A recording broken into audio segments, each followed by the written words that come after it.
Is it time to make America mate again? Last year, the U.S. population grew by only 0.7%, the lowest growth rate since the Great Depression. So with such a low birth rate, economists are concerned that catastrophic consequences are on the horizon.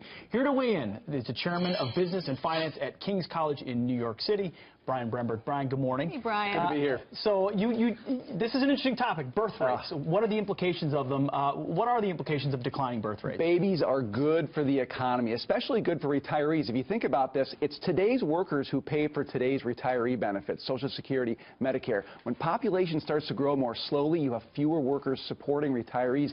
You can't pay for these benefits that we've promised to seniors. Think about this. In 1950, you had 16.5 workers for every retiree. Today, that number is less than 3. And by 2034, Social Security is not going to be able to pay those benefits. Cuts are going to be somewhere in the order of 20%. So this is a real problem for those living today thinking about retirement 20 years from now. So if this rate continues, what are we going to be looking like? Like Europe or something? You look more like Europe. You look more like Japan. Over the last 2 years, Japan started selling more adult diapers than infant diapers. Okay, that's a problem for the huge problem for the economy, a huge problem for retirees. We don't want to be in that spot. We're not as far gone as Japan is right now. We're not as far gone as some European countries, but population really matters for economic growth. When the economy's strong, people have babies, and when people have babies, it helps long-term economic growth. And there could be a cycle that is fed if you don't do that.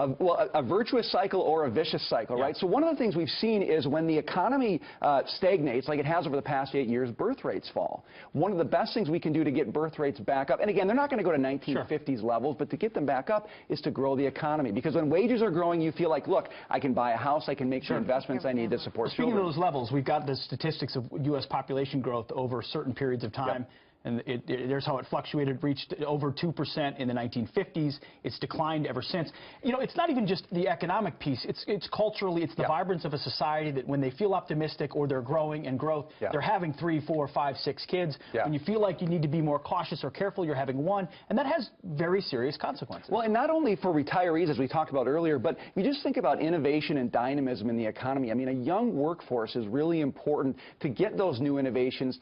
You know, young people work longer, they work harder, just because they're able to do that, right? They innovate, and so that changes the whole dynamic for everybody. It creates jobs, it creates new businesses. So you want a workforce that's dynamic, that's growing. Right now, it looks like we're moving, though, in the opposite direction. You know, the answer is pretty simple, and I think a lot of people would be happier if we all just try to mate more. You guys have done your part. I clearly have some work to do. Hey, it's hard work. It's a long-term investment. Yeah, it's a long-term investment. The answer is pretty simple, right? Oh, my goodness. No, you're right. Huge implications. A simple thing people look past often, but thanks for bringing it to us today. Thank you, Brian. Really